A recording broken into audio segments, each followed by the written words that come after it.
Inaresto ho ng mga tauhan ng National Bureau of Investigation ang 4 na personalidad dahil naman sa pagkakasangkot ng mga ito sa ilegal na pagbebenta ng baril. Kinilala ng mga otoridad ang naturang suspect na sina Jerome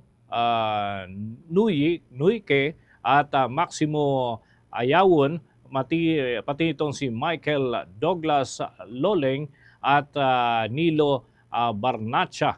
Sila mga kabombo ay naaresto matapos naman ang isinagawang entrapment operation ng mga ahente ng National Bureau of Investigation. Nakuha sa kanilang pag-iingat ang iba't ibang uri ng baril, bala at bandol ng pera.